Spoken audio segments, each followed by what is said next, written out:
What's up mga yo? For this video po, gagawa po tayo ng DIY na toy truck. Yes, kasama po ng anak ko, si 30, no? Gamit lang po yung mga patapon po mga bagay, tulad po ng lumang yero. Ayan, sira-sira na po yan. And then, lumang tsinelas. Yan.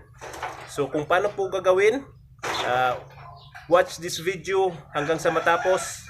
Okay, alright yo, let's do this!